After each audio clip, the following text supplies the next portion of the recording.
नमस्कार and good evening. Just Hindi देख रहे सभी दर्शकों का मैं गीत उदय सैनी बहुत बहुत स्वागत करती हूं। वक्त तो चला है प्रोग्राम स्ट्रेट टॉक करने का, आप सभी के साथ स्ट्रेट टॉक करने का। साल 2001, तारीख 11 और महीना सितंबर। आप जानते ही हैं कि इतिहास की वो तारीख है, ये वो काला दिन था जिसने न सिर्फ अमेरिका बल्कि दुनिया को ही हिला कर रख दिया था। 11 सितंबर 2001 को सबसे बड़ा टेररिस्ट अटैक हुआ और इस हमले में हजारों लोग मारे गए, कई हजार लोग घायल हुए और कई लोगों की तो लाशें तक नहीं मिली। अमेरिका की जगह कोई दूसरा देश होता तो इस आतंकी हमले से जल्दी उबर नहीं पाता, लेकिन अमेरिका न सिर्फ इस हमले से उबरा है बल्कि हमले के गुनहगारों को उसने ढूंढ ढूंढ कर मार भी डाला। यदि आप देखें तो इस हमले के मास्टरमाइंड और अलकायदा के आतंकी ओसामा बिन लादेन को उसने पाकिस्तान में घुसकर मार डाला। अमेरिका पर हुए इस आतंकी हमले के बाद महाशक्ति ने आतंक के खिलाफ जैसे बिगुल ही बजा दिया और उस वक्त अमेरिका के राष्ट्रपति जॉर्ज डब्ल्यू बुश को इस बात का अंदाजा लगाने में बिल्कुल टाइम नहीं लगा कि इस हमले के पीछे अलकायदा का ही हाथ है। अलकायदा सरगना अयमान अल जवाहिरी को मौत के घाट उतारकर अमेरिका ने 9/11 हमले के पीड़ितों को ऐसा लगता है पूरा न्याय दिला दिया है। अब देखा जाए तो जवाहिरी की मौत समूचे विश्व के लिए एक राहत भरी खबर बनकर आई, क्योंकि वो जिस तरह अपने संगठन को मजबूत कर रहा था उसे कई देशों के लिए चुनौतियां भी बढ़ गई।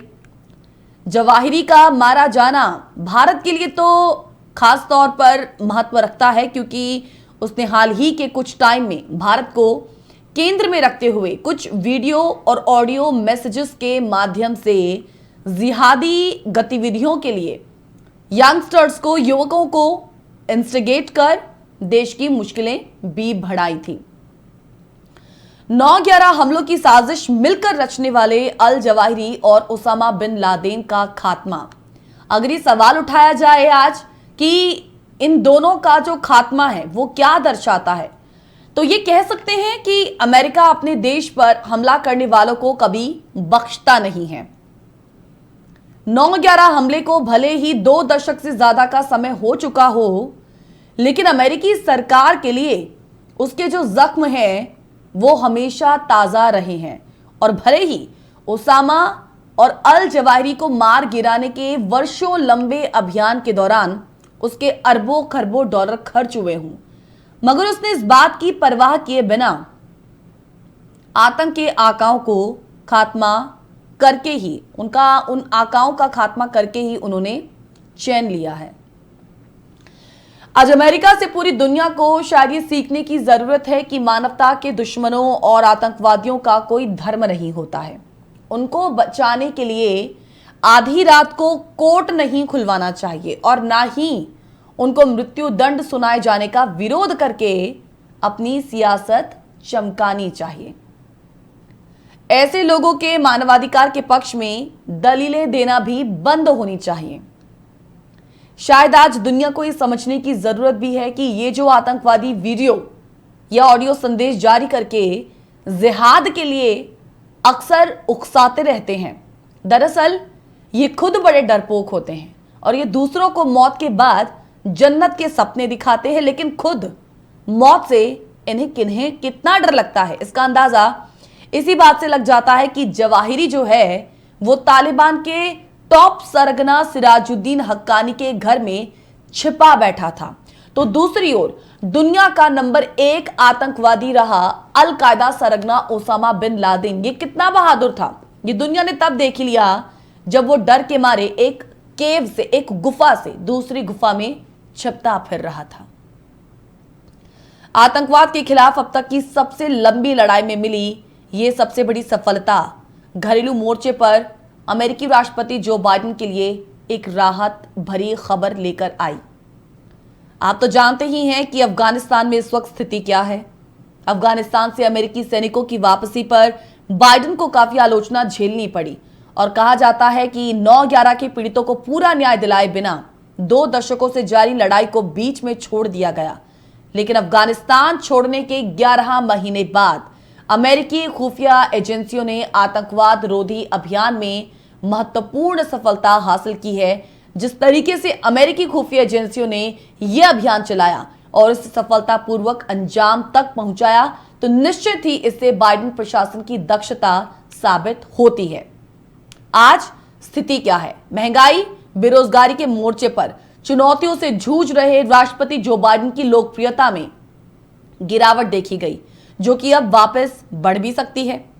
कहीं ना कहीं जो बाइडेन ने दिखा दिया कि कैसे उन्होंने अफगानिस्तान से अमेरिकी सैनिकों को वापस बुलाकर उनके जीवन की रक्षा की है। अमेरिकी खजाने से अफगानिस्तान में जो अरबों डॉलर खर्च हो रहे थे उसे भी बचाया और अपनी रणनीति के चलते अफगानिस्तान में अमेरिकी सैनिकों की मौजूदगी ना होने के बावजूद जवाहिरी को मार गिराया। सो बहरहाल जॉर्ज डब्ल्यू बुश के कार्यकाल में आतंकवाद के खिलाफ जिस अभियान की शुरुआत हुई उसे आगे बढ़ाते हुए बराक ओबामा ने भी ओसामा को मार गिराया। फिर ट्रंप ने भी आतंकवाद के खिलाफ कड़ा रुख बरकरार रखा और अमेरिका के दुश्मनों का सफाया करने के साथ आतंकवाद को फंडिंग करने वालों की कमर तोड़ी। और अब बाइडेन कार्यकाल में जवाहिरी की मौत से अमेरिका का बदला लेने का संकल्प भी सिद्ध हुआ और दुनिया ने भी कहीं ना कहीं चैन की सांस ली है। तो देखा जाए तो लादेन और जवाहिरी का खात्मा आतंकवाद के खिलाफ लड़ाई में बहुत बड़ी कामयाबी के साथ साथ टेररिज्म के प्रतीकों पर एक सबसे बड़ा हमला कहा जा सकता है। और आतंक के इन प्रतीकों पर हमले से निश्चित रूप से आतंकवाद और आतंकवादियों के समर्थकों का मनोबल गिरेगा, जो कि पूर्णतः मानवता के हित में है। 9/11 की 21वीं बरसी और ऐसे में आज स्थितियां काफी पलटी हैं, लेकिन टेररिज्म पर एक जो कड़ा प्रहार अब तक इस देश ने किया है उससे वाकई ही आज दूसरे देशों को, खासकर भारत को भी एक सबक लेने की यहां पर जरूरत है। लेकिन आज ये जो सवाल हमने किया है इसी का विश्लेषण हम करना चाहते हैं, इसका जवाब ढूंढने की कोशिश करना चाहते हैं, एक निष्कर्ष तक पहुंचना चाहते हैं। इसे लेकर आज आपके कंट्रीब्यूशन की भी जरूरत है, आपके सहयोग की भी जरूरत है। आज जब हम इस प्रोग्राम के माध्यम से, स्ट्रेट टॉक के माध्यम से 9/11 की 21वीं बरसी पर बात कर रहे हैं, टेररिज्म पर बात कर रहे हैं और भारत के साथ लगते उन पड़ोसी देशों की बात कर रहे हैं, तो तमाम चीजों को आज हम समझने की कोशिश करना चाहते हैं कि आतंकवाद के खिलाफ एक पावरफुल कंट्री यानी कि अमेरिकी लड़ाई से दुनिया को आखिर सीखना क्या चाहिए। अपने व्यूअर्स के लिए आज कुछ हम सवाल लेकर आए हैं इस प्रोग्राम, इस विषय से जुड़े हुए। जरा उन सवालों पर हम नजर दौड़ाएंगे ताकि आप कॉल कर अपनी राय इस प्रोग्राम के माध्यम से, इस विषय के माध्यम से अपनी आवाज जो है हम तक पहुंचा सकें, इस प्रोग्राम का हिस्सा बन सकें। तो ये आप सभी से अपील है कि जो दर्शक इस वक्त हमें देख रहे हैं वो इन तमाम सवालों पर कॉल कर सकते हैं, अपनी राय दे सकते हैं।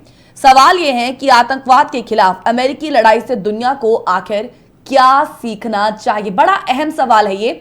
दूसरा सवाल कि क्या अब अमेरिका का फोकस आपको लगता है कि आतंकवाद से हटकर दूसरी चीजों की तरफ बढ़ गया है? अगर हत्या ही आतंकवाद को, पहला सवाल यह है कि आतंकवाद को लेकर एक हम कहते हैं कि हत्या ही कि आतंकवाद को खत्म करने का एक असरदार तरीका हो सकता है, ये किस संदर्भ में है? ये ओसामा बिन लादेन के संदर्भ, उसकी मौत के संदर्भ में है और अल जवाहिरी की मौत के संदर्भ में है। क्या आप इस बात से सहमत है कि हत्या ही आतंकवाद को खत्म करने का एक असरदार तरीका हो सकता है? यदि वाकई इससे आप सहमत हैं, आप इसे सही मानते हैं, तो सवाल अगला यह है कि बाकी देश अमेरिकी तरीकों पर अमल क्यों नहीं कर सकते हैं? सवाल यह भी है कि आतंकवादियों की हत्या करने की अमेरिकी नीति पर अक्सर सवाल भी क्यों उठते रहते हैं? सवाल यह भी है कि आतंकवाद के खिलाफ लंबी लड़ाई लड़ने वाले अमेरिका की भूमिका पर आपके क्या विचार हैं?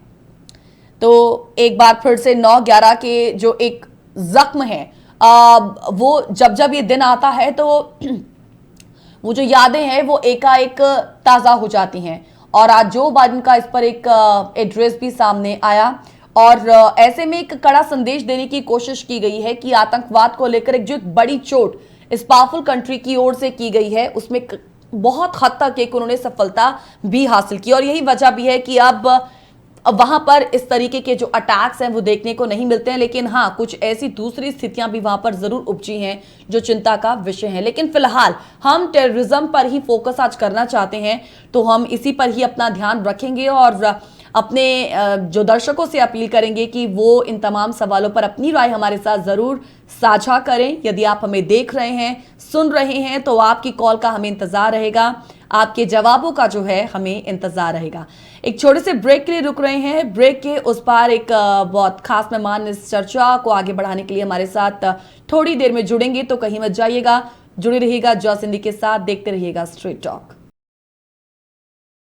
Welcome back after the break. आप देख रहे हैं स्ट्रेट टॉक और 9/11 हमले, इसकी 21वीं बरसी की आज बात कर रहे हैं। और ऐसे में एक सवाल जो अहम ये कि आतंकवाद के खिलाफ अमेरिकी लड़ाई से दुनिया को आखिर क्या सीखने की जरूरत है, और टेररिज्म के अगेंस्ट अमेरिका का जो एक रोल रहा है उसके टूवर्ड्स फिलहाल ये जो एक रोल रहा है ये बड़ा अहम है, और ये डेफिनेटली कई संदेश देता है, क्योंकि अगर हम भारत के संदर्भ में से लेकर बात करें तो देखा जाए तो आतंकवाद के खिलाफ एक जो लड़ाई लड़ने की जो स्ट्रैटेजी है वो उतनी ज्यादा पावरफुल नहीं मानी जाती है। तो दोनों को यदि हम कंपेयर करें तो कई सवाल जो है इसको लेकर खड़े रहते ही हैं हमेशा। सो दोनों के कंपैरिजन को भी आज हम समझने की हम कोशिश करना चाहते हैं। तो 9/11 हमले को भले ही अब फिलहाल 2 डेकेड्स हो चुके हों, लेकिन अमेरिकी सरकार के लिए उसके जख्म जो है वो हमेशा ताजा ही रहे हैं। और भले ही ओसामा और जवाहिरी को मार गिराने के लंबे अभियान के बाद अरबों खरबों डॉलर खर्च हो गए हों, मगर उसने इस बात की परवाह किए बिना कहीं ना कहीं टेररिज्म के आकाओं का खात्मा करके ही चैन लिया है। आज हमारे साथ defence and strategic affair analyst retired lieutenant colonel J S. Sodhi ji जुड़े हुए हैं, जो कि आतंकवाद के खिलाफ एक लंबी लड़ाई लड़ने वाले अमेरिका की भूमिका और आतंकवाद पर स्ट्रेट टॉक में हमारे साथ चर्चा करेंगे। Lieutenant colonel Jaswinder Singh Sodhi ji, he is a veteran from the Bombay Sappers corps of engineer of Indian Army with over 21 years of distinguished service। And आपको ये भी बताना चाहेंगे कि वो एक मीडिया पर्सनालिटी हैं जिनके जो आर्टिकल्स हैं वो डिफेंस एंड स्ट्रैटेजिक इश्यूज में लगातार फ्रीक्वेंटली पब्लिश होते रहते हैं, और उनकी जो एक अपीयरेंस है इन तमाम मुद्दों पर हमेशा हमें देखने को मिलती है टेलीविजन स्क्रीन पर। सो आइए उनका सबसे पहले स्वागत करते हैं। बहुत बहुत स्वागत है सोडी जी आपका स्ट्रेट टॉक में। सोडी जी, 9/11 हमलों की साजिश मिलकर रचने वाले अल जवाहिरी और ओसामा बिन लादेन का खात्मा, क्योंकि 9/11 की 21वीं बरसी की बात, और आज अमेरिका के तमाम जो देशवासी, राष्ट्रपति ने जनता को संबोधित किया, और देखा जाए तो एक बहुत बड़ी अचीवमेंट, पहले ओसामा बिन लादेन का खात्मा और उसके बाद इस साल अल जवाहिरी का खात्मा अगस्त में, ये दुनिया को क्या दर्शाता है? सबसे पहले मैं इस पर आपका कमेंट लेना चाहूंगी। जय हिंद गीत जी, ये मेरा सौभाग्य है कि मैं आपके न्यूज चैनल में हूं। अमेरिका का ओसामा बिन लादेन और अयमन अल जवाहिरी को मार गिराना, जहां पे वो सोचते थे कि वो सबसे सुरक्षित हैं, चाहे पाकिस्तान में या अफगानिस्तान में, ये पूरी दुनिया के लिए एक बहुत बड़ा सबक है और सीख है। सबक और सीख इसके लिए है क्योंकि अमेरिका ने पूरी दुनिया को दिखा दिया कि जो भी आतंकवादी उनके देश के ऊपर वार करेगा, अमेरिका उनको किसी भी कोने में कहीं भी वो छुपे होंगे उन्हें ढूंढ निकालेगा, चाहे जितना पैसा लगे, जितना वक्त लगे। कोई भी आतंकवादी जिसने अमेरिका के ऊपर वार किया है वो अब दुनिया के किसी कोने में सुरक्षित नहीं है, और यही सबक और सीख दुनिया के हर देशों को लेनी चाहिए। Definitely sir. हमेशा हम देखते हैं कि टेररिज्म के अगेंस्ट अमेरिका का जो रोल रहा है उसे लेकर अक्सर सवाल भी खड़े होते रहे हैं। ये सवाल क्यों खड़े होते रहे हैं, क्या कारण है इनके पीछे? जी, कई देश अमेरिका के ऐसे रोल पे सवाल इसलिए खड़ा करते हैं क्योंकि उनका जो अपनी आइडेंटिटी है वो आतंकवाद के साथ जुड़ी है। उनको आतंकवादियों के माध्यम से काफी पैसा मिलता है उनके सपोर्ट के लिए। तो जब अमेरिका ऐसे आतंकवादियों को मार गिराता है और ये नेटवर्क पूरा खत्म करता है, और जैसे आपने शुरू में बिल्कुल सही बताया कि अमेरिका ने कई फाइनेंशियल सप्लाई चेन्स भी बंद किए हैं इन टेररिस्ट ऑर्गेनाइजेशंस की, तो ये कई देशों को दुख देता है, उनकी दुखती नब्ज पे हाथ रख देता है, क्योंकि उनका अपना एग्जिस्टेंस मुश्किल में आ जाता है। इन देशों के जो पॉलिटिकल लीडर्स हैं वो हमेशा आतंकवादियों के साथ जुड़े रहे हैं, टेररिस्ट ऑर्गेनाइजेशन के साथ जुड़े रहे हैं। वो सत्ता में इसलिए आते हैं क्योंकि वो अपने देश में वो आतंकवादियों को सपोर्ट करते हैं। लेकिन जहां तक अमेरिका की बात है, अमेरिका के पास टेररिस्ट के लिए जीरो टॉलरेंस पॉलिसी है, और चाहे वो टेररिस्ट किसी भी देश का हो, अगर उसने कोई भी आतंकवादी हमला किया अमेरिका पे या अमेरिकन सिटीजन्स पे, अमेरिका दो बारी सोचता नहीं है और ऑल आउट चले जाता है उस आतंकवादी को इस दुनिया से मिटाने के लिए। ये सवाल दरअसल क्यों हमने किया कि ऑफन क्यों ऐसे क्वेश्चंस जो हैं वो उठते रहते, क्योंकि मैं किसी ऐसे शख्स को नहीं जानती हूं आज कि जो आतंकवाद के मास्टरमाइंड रहे, अलकायदा के जो मुखिया रहे हैं, अमान अल जवाहिरी जो मुखिया रहा है, उसके मारे जाने पर उसने आंसू वो बहाता नजर आया हो। लेकिन आतंकवादियों की हत्या करने की अमेरिकी नीति पर शायद इसी वजह से ही सवाल उठते रहे हैं। सोडी जी, मैं आपसे जानना चाहती हूँ कि यदि ये जो सवाल उठते भी हैं तो क्या उन सवालों से भारत की जो पॉलिसी रही है टेररिज्म के अगेंस्ट, क्या फिर वो उसे परेशान करती है? क्या परेशान होने की जरूरत है फिर, यदि सवाल उनकी नीति पर ही उठते हैं, अमेरिका की नीति पर ही उठते हैं आतंकवाद को लेकर?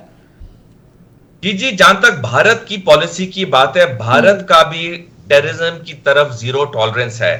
चाहे हम देखें जो उरी में इंडियन आर्मी ने सर्जिकल स्ट्राइक की थी, या 2019 में इंडियन एयरफोर्स ने बालाकोट में सर्जिकल स्ट्राइक्स की थी। तो ये दर्शाती है कि जहां तक इंडियन पॉलिटिकल एस्टैब्लिशमेंट है अब या इंडियन आर्मी है, जो हमारी पॉलिसी है towards terrorism, this has zero tolerance.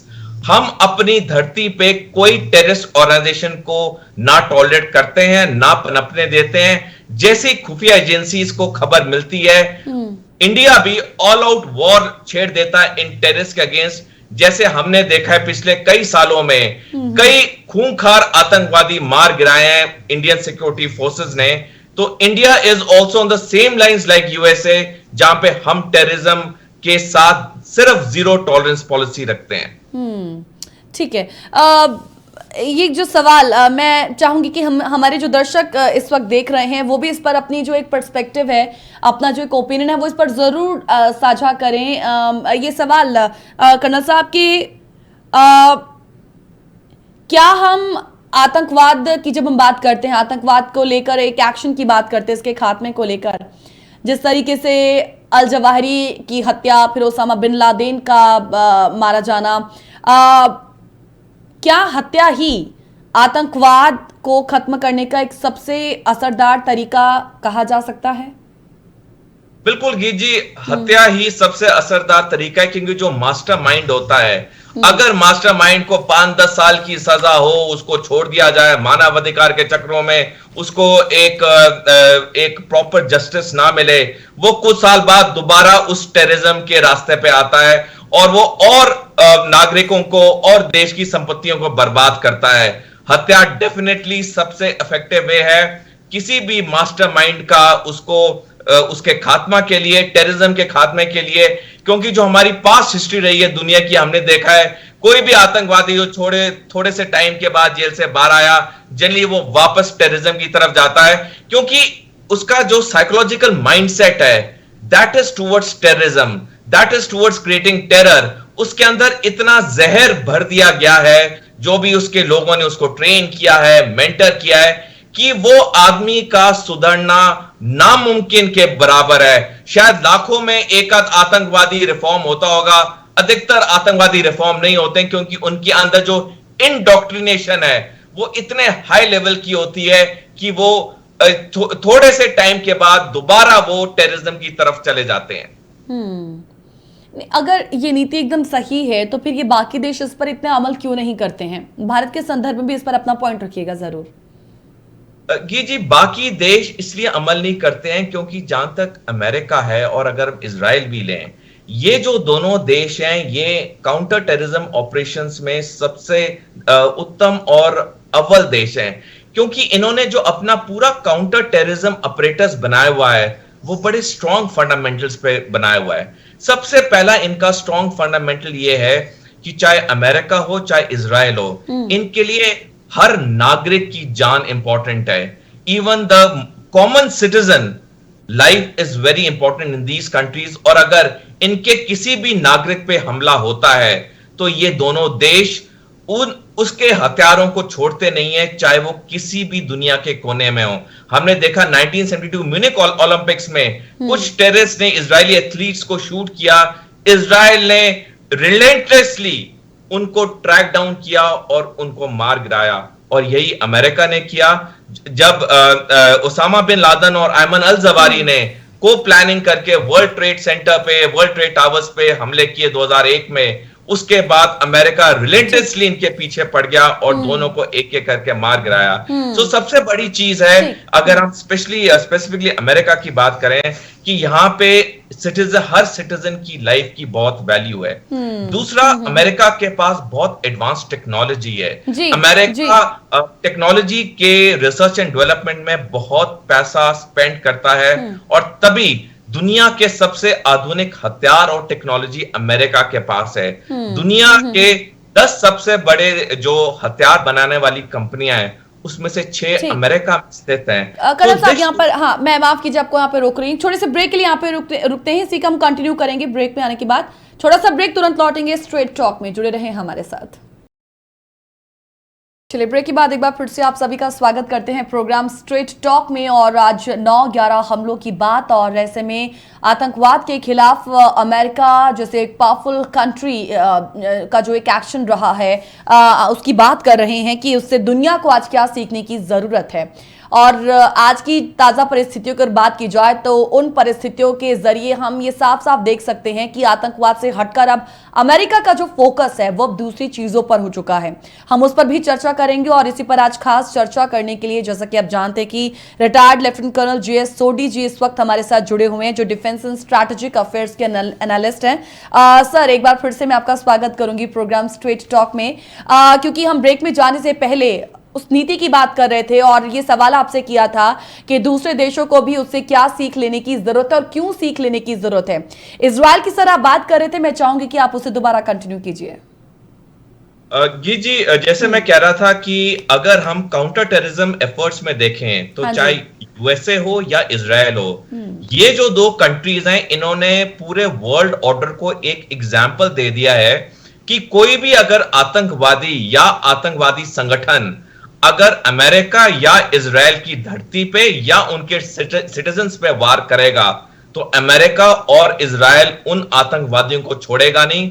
वो दुनिया के किसी कोने में छुपे हों, अमेरिका और इजराइल जाके उनको ट्रैक करके उनको वहां मार गिराते हैं। दो सबसे प्रमुख एग्जाम्पल है, एक अमेरिका का जो हम डिस्कस कर रहे हैं, ओसामा बिन लादेन को मार गिराना और अयमन अल जवारी को मार गिराना, और इजराइल का अगर हम देखें, जैसे मैंने आपको अभी बताया था 1972 म्यूनिक ओलंपिक्स में, या फिर उन्होंने जो युगांडा में ऑपरेशन एंटीबी किया, जहां पे उन्होंने जाके इजरायली होस्टेजेस को एक बड़े वेल प्लान्ड ऑपरेशन में, मिडनाइट ऑपरेशन में, इतने हजारों किलोमीटर दूर अपनी धरती से जाके उन्होंने छुड़ाया। सो जहां तक वर्ल्ड के लिए है, अमेरिका और Israel are actually case studies कि ये दोनों कंट्रीज ने टेररिज्म को कॉम्बैट करने में इतना अच्छा एफर्ट किया है। और मैं कुछ आंकड़े भी आपको देना चाहूंगा जो कि मेरे पॉइंट को बटरेस करेगा। 2001 से यूएसए ने $6.4 ट्रिलियन स्पेंड किए हैं टेररिज्म कॉम्बैट करने के लिए। उन्होंने काउंटर टेररिज्म ऑपरेशंस 85 कंट्रीज में लॉन्च किए हैं, और वो 41 कंट्रीज के सिक्योरिटी फोर्सेस को ट्रेन करते हैं काउंटर टेररिज्म के लिए। सो दिस इटसेल्फ शोज कि अमेरिका काउंटर टेररिज्म फील्ड में बहुत आगे है, और इसी के साथ इजराइल है। तो पूरी दुनिया के लिए एक सबक और सीख है कि जब तक आपके अंदर वो फोकस नहीं है, वो जोश और जज्बा नहीं है to finish off the terrorist जिन्होंने आपके देश की धरती पे या आपके देश के नागरिकों पे हमला किया है, तो most countries are not able to execute this way because they lack many things which America and Israel are now very strong, और उन्होंने अपना जो इथोस और इकोसिस्टम बिल्ड किया over the years terrorism combat करने के लिए, वो बहुत उत्तम और उल्लेखनीय है। हाँ बिल्कुल, ये जो आपने बातें कही हैं निश्चित तौर पर इसे दुनिया भी आज समझती है और इसी बात से अंदाजा लगाया जा सकता है कि आतंकवाद को लेकर जो उनको एक एक्शन है वो इतना सफल क्यों है। कर्नल साहब, मैं आपसे जानना चाहती हूँ कि कोई देश अपनी सीमा यानी कि अपने बॉर्डर के पार से आतंकवाद के खतरे का सामना कैसे करे। इस सवाल के दरअसल एक्चुअली क्या हम ये कहें कि दो जवाब हो सकते हैं। पहला जवाब ये कि वो जो इस वक्त अमेरिका कर रहा है यानी कि पूरी दुनिया को वो संदेश देता आया है आतंकवाद के अगेंस्ट, और दूसरा ये कि हम भरोसा कर लें कि वो यहां पर आतंकवादियों को पकड़ेंगे, दूसरे देशों पर भरोसा करें कि वो अपने यहां आतंकवादियों को पकड़ेंगे और हम कूटनीति दबाव का इस्तेमाल करें आदि आदि। ये सवाल मैं अफगानिस्तान के संदर्भ में आपसे पूछ रही हूं क्योंकि ये एक ऐसा ही जो एक ट्रस्ट है वो बिल्ड करने की कोशिश वहां से की गई थी और तब अमेरिका ने पूरी दुनिया को ये संदेश देने की कोशिश की थी कि अब वहां पर जो स्थितियां हैं वो ठीक रहेंगी और ये जो ट्रस्ट बिल्ड किया गया था उसी के बाद ही अपने जो ट्रूप्स का है उसकी वापसी दिलाना। लेकिन आज वहां पर सिचुएशन एकदम अलग है। तो यही मेरा एक सवाल था कि कोई भी जो देश है वो अपनी सीमा के पार से आतंकवाद के खतरे का आखिर सामना फिर कैसे करे। ये जो दो जवाबों की हमने बात की है दोनों में से हम किस पर अमल कर सकते हैं? जी, मैं आपके दोनों प्रश्न एक एक करके जवाब दूंगा। पहली बात तो जहां तक अफगानिस्तान की बात है, पिछले साल दोहा एग्रीमेंट में ये अमेरिका और तालिबान के बीच में ये समझौता हुआ कि तालिबान जब सत्ता में आएगी अफगानिस्तान में तो वो अपनी धरती किसी भी आतंकवादी या आतंकवादी संगठन को इस्तेमाल करने नहीं देगी। और अमेरिका ने इसी आश्वासन पे वहां से अपने ट्रूप्स को विड्रॉ किया। अब तालिबान सरकार जब सत्ता में आई उन्होंने अपने इस वायदे से वो मुकर गए और जैसे ही अमेरिका को कंफर्म हुआ कि अयमन अल जवारी वहां पर है, इन्होंने एक बहुत well planned operation drone attack में अयमन अल जवारी को मार गिराया। सबसे पहली बात तो यह है कि अगर कोई देश अपने समझौते से अपने बातों से वापस जाता है तो दूसरे देश को पूरा अधिकार होता है उस देश में जाके आतंकवादियों को मार गिराना। चाहे अमेरिका ने अफगानिस्तान में किया, अमेरिका ने पाकिस्तान में किया उसामा बिन लादेन को मार के एबटाबाद में, या फिर इंडिया ने बालाकोट एयर स्ट्राइक्स की या उरी सर्जिकल स्ट्राइक्स की। दूसरे जो मैं आपको आपका जो प्रश्न है कि जो ये क्रॉस बॉर्डर होता है, देखिए जब क्रॉस बॉर्डर टेररिज्म होता है तो पहले कूटनीति में काफी विश्वास किया जाता है, बहुत राउंड ऑफ टॉक्स होती हैं, कई चैनल ऑफ टॉक्स होती हैं, फॉर्मल इनफॉर्मल हर तरीके से वो देश जो अफेक्टेड है, जैसे इंडिया पाकिस्तान के टेररिज्म सपोर्ट से बहुत अफेक्टेड है, तो काफी बैक चैनल टॉक्स होती हैं, फ्रंट चैनल टॉक्स होती हैं, हर लेवल पे होती हैं। लेकिन जब कोई कंट्री रियलाइज करती है कि दूसरी कंट्री स्टिल टेररिज्म को सपोर्ट कर रही है और हमारे नागरिक मारे जा रहे हैं, फिर एक टाइम आता है जब मिलिट्री एक्शन या सिक्योरिटी फोर्सेस का एक्शन लेना पड़ता है, जैसे अमेरिका ने पाकिस्तान में किया, अफगानिस्तान में किया, इंडिया ने बालाकोट में किया, उरी ने किया। तो हर चीज की एक सीमा होती है, जैसे ही वो सहन शक्ति की वो सीमा खत्म हो जाती है तो वो देश जो अफेक्टेड होता है टेररिज्म से वो फिर फुली जस्टिफाइड होता है कोई भी इंस्ट्रूमेंट यूज करने के लिए, आतंकवादी को मार गिराने के लिए या आतंकवादी संगठनों को खत्म करने के लिए। जी बिल्कुल। मैं क्योंकि ये सवाल इसलिए था कि हम देखते हैं कि कर्नल साहब इतिहास जो है ना वो अपने आप को किसी ना किसी तरीके से दोहरा ही लेता है। जैसे उसामा बिन लादेन जो है वो एबटाबाद में वो छिपा था और उसी तरह अल जवाहिरी ने भी उन लोगों ने उसको शरण दी थी जिसके बारे में अमेरिका ने कहीं ना कहीं एक बार बताया था कि वो वास्तव में उतने बुरे हैं नहीं। खैर, फिलहाल जो आज की जो ताजा सिचुएशन है हम उसकी बात भी करेंगे यहाँ पर स्ट्रेट टॉक में। अफगानिस्तान क्योंकि अब अलकायदा की गतिविधियों का केंद्र बन गया है और इसमें कोई शक नहीं है। पाकिस्तान में आतंकवादी ढांचे के बारे में हमें पहले से ही जानकारी है। क्या इसका मतलब आज ये हुआ, ये भारत के संदर्भ में आपसे सवाल, क्या इसका मतलब ये हुआ कि भारत की सीमाओं पर आतंकवाद समर्थक आज दो देश हैं और ऐसे में अपनी नीति को यहां पर और स्ट्रॉन्ग करने की जरूरत है?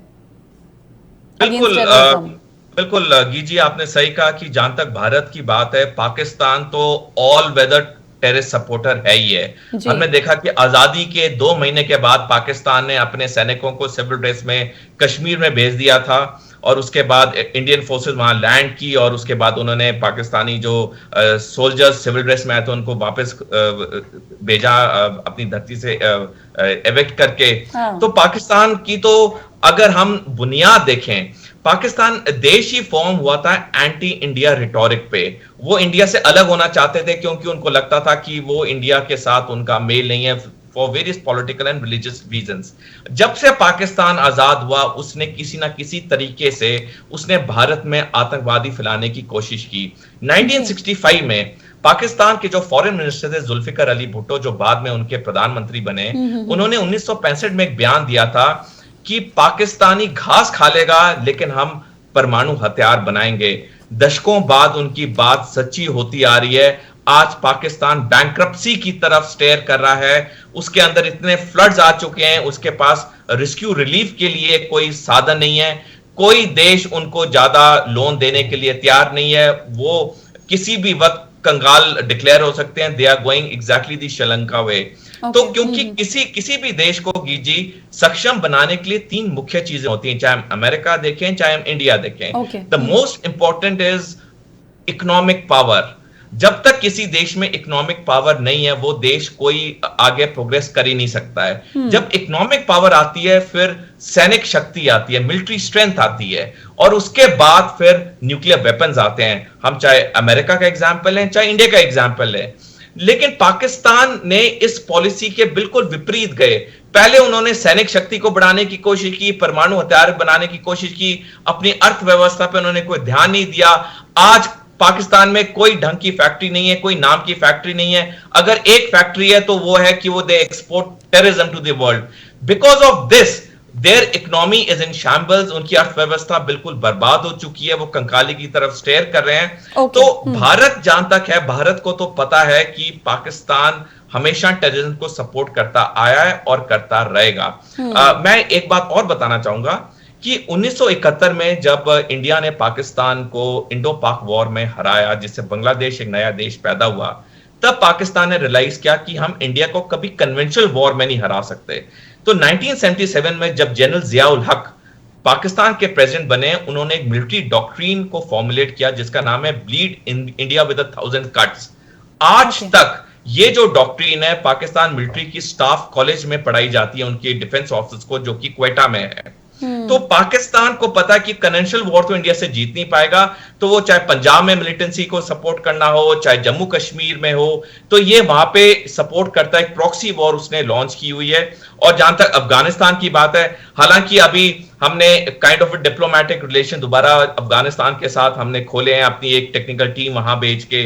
लेकिन इंडिया इज ऑल्सो अवेयर कि अफगानिस्तान भी टेररिज्म को बहुत सपोर्ट करता आया है। और हालांकि अफगानिस्तान ने इंडिया को आश्वासन दिया है कि हम आपके जो यहाँ पे नागरिक काम करेंगे उनको हम सुरक्षा देते हैं और हम अपना धरती यूज नहीं करने देंगे टेररिस्ट की। लेकिन these are all hollow claims, क्योंकि हमने देखा है कि अफगानिस्तान में पिछले 1 साल से, जब से तालिबान सरकार सत्ता में आई है, आए गए दिन वहां पे गुरुद्वारों पे, मंदिरों पे वहां पे हमले होते हैं। आए दिन वहां से हिंदू सिख भाग के, अफगानिस्तान से भाग के भारत आ रहे हैं। तो ये जो क्लेम्स हैं तालिबान सरकार के, these are all hollow claims, वहां की हकीकत कुछ और है। ठीक है, अफगानिस्तान एक जगह, लेकिन पाकिस्तान वहां से तो कुछ ना कुछ होता ही रहता है। इन्फिल्ट्रेशन अभी तक टेररिस्ट की हो रही है, और अभी तो सीज फायर वायलेशन एक बार फिर से, कितने टाइम बाद फिर से दोबारा होना शुरू हुआ है।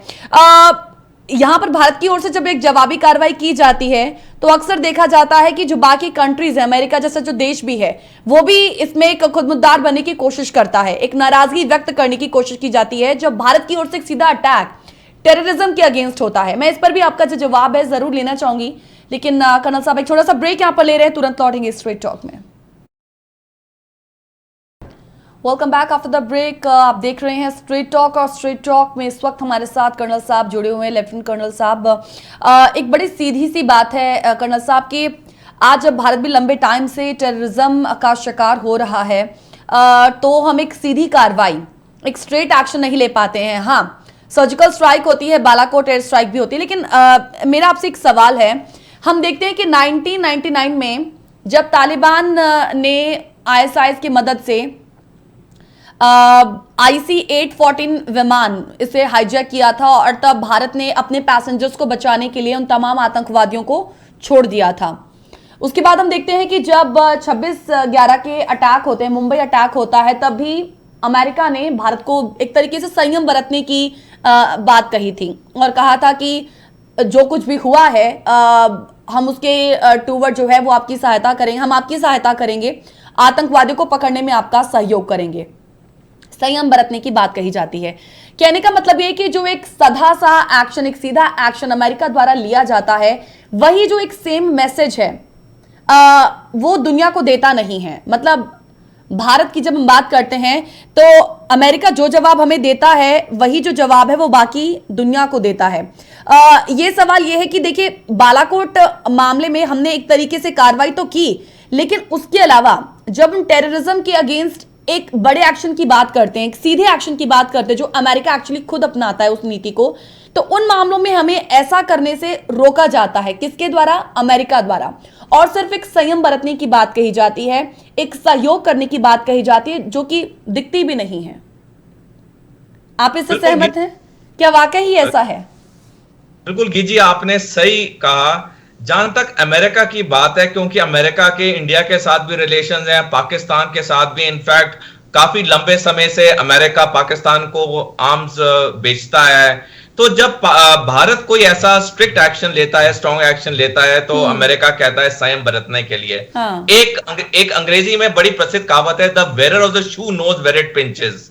सिर्फ जो जूता पहनता है उसको पता है उसको जूता कहां से चुभ रहा है। हाँ। जिस देश पे आतंकवादी हमला होता है उस देश को पता होता है कि उस आतंकवादी हमले का मतलब क्या है, और वो देश पूरा सक्षम होता है अपने हिसाब से रिटेलिएट करने के लिए।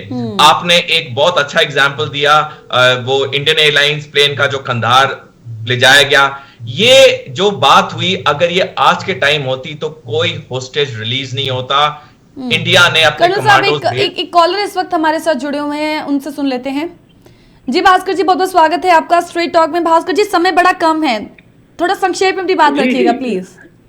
ठीक है जी, नो प्रॉब्लम। हाँ जी, हाँ जी। मुझे एक चीज इसमें कर्नल साहब के बात में मुझे एक चीज ऐड ही करनी है, बाकी तो सब ठीक है। जो इन्होंने बोला है उसमें मैं एक ऐड करना चाहता हूँ कि अमेरिका ठीक है कि ये बड़ा इफेक्टिव है, इनके पास पैसा भी है, इनका टेक्नोलॉजी भी है, लेकिन इनके साथ हम जब देखते हैं, क्या इजराइल भी है, इनके साथ में पब्लिक की भी सपोर्ट होती है जब ये एक्शन लेते हैं तो। लेकिन जब हम इंडिया का, भारत का देखते हैं तो आधे लोग खिलाफ हो जाते हैं, गवर्नमेंट अगर कुछ करना भी चाहते। यहाँ ये चीज नहीं है, ये सिर्फ चीज हम जो इफेक्टिव नहीं होने देते, वहाँ हम शांति रखना चाहते हैं। वहाँ आधे से ज्यादा लोग ऐसे हैं जो भारत में ही है, पाकिस्तान तो कर ही रहा है, तो जो लोग भी हैं वो गवर्नमेंट के खिलाफ हो जाते हैं। अगर करना चाहते हैं तो वो गवर्नमेंट को खिलाफ हो जाते हैं। ये बड़ी लोगों के लिए अशांति पैदा करते हैं, ये कुछ ऐसे सेटअप हुआ होगा। तो ये मुझे ऐड करना था। और एक चीज मैं करना था और ऐड करना चाहता हूँ, जो इन्होंने कहा कि उनको खत्म करना चाहिए, मार देना चाहिए, बिल्कुल ठीक है। गंदे कीड़ों को रख के आप क्या करोगे? अगर आप उनको रखते हो, उनको फिर बचाने वाले भारत में तो ऐसे भी है ना, फिर उनको आधी रात को कोर्ट का दरवाजा खुल जाता है, लड़ते हैं। बिल्कुल, एक पॉलिटिकली एंगल बिल्कुल नहीं है। यूएस में ये चीज बिल्कुल नहीं है। तो बड़े बड़े ये फर्क है। तो आपको टाइम कम है, तो इनका कर्नल साहब का कहना तो बिल्कुल ठीक कह रहे हैं। थोड़ा ऐड भारत का भी कर दें, लोग अगर कुछ कर दें तो बहुत अच्छा हो जाएगा। Thank you so much Bhaskar ji call करने के लिए। जी, ये कर्नल साहब, थोड़ा सा समय अभी कम रह गया है, मैं चाहूंगी आप इसे थोड़ा सा जल्दी रैप अप कीजिएगा इस जवाब को। जी, ये भास्कर जी ने बिल्कुल सही कहा कि इंडिया में वोट बैंक पॉलिटिक्स बहुत है। कोई आतंकवादी पहले पकड़ा जाता है, सबसे पहले हम उसका रिलीजन के ऊपर हम डिबेट और डिस्कशन करते हैं। हाँ। सीधी बात होनी चाहिए, अगर किसी भी आतंकवादी ने, किसी भी नागरिक ने देश का कोई कानून तोड़ा है, ही और she should be tried by the Indian laws. लेकिन हमारे कई पॉलिटिकल पार्टीज उसमें कई मुद्दे ले आएंगे और उसकी वजह से जो केस होता है वो केस का डायरेक्शन अलग हो जाता है। और जैसे भास्कर जी ने सही कहा कि अगर हम अमेरिका लें, हम इजराइल लें, वहां का जो पूरा पब्लिक है वो पूरे गवर्नमेंट के साथ अगर कोई काउंटर टेररिज्म ऑपरेशन करना है तो वो ये बातों को बीच में नहीं लाते। They fully support the government. The terrorist men belong to any region, men belong to any religion. Okay, thank you so much colonel ji. मैं आपने जो कहा, हम क्या कंक्लूजन हम ये निकाल सकते हैं कि हम वो ना करें, भारत वो ना करे आतंकवाद के खिलाफ जो अमेरिका कहता है, हम वो करें जो एक्चुअल में अमेरिका करता है, हम उसे फॉलो करें। Thank you so much lieutenant colonel साहब, हमसे जुड़ने के लिए, तमाम चर्चा पर अपना जो एक पहलू है वो रखने के लिए टेररिज्म के ऊपर। Thank you so much for that. So आज के इस विषय पर यदि हमारे दर्शक जो इस वक्त हमें देख रहे हैं कुछ कहना चाहेंगे, कुछ फीडबैक देना चाहेंगे, तो geet@justbroadcasting.com के साथ info@justbroadcasting.com पर भी अपना मेल कर सकते हैं, हमें फीडबैक दे सकते हैं। और अपील ये भी है कि कॉल थोड़ा जल्दी किया करें ताकि आपको भी हम थोड़ा तफसील से सुन सके, आराम से सुन सकें। इसी के साथ इजाजत लेंगे स्ट्रेट टॉक में। आज के लिए फिलहाल इतना ही। नमस्कार।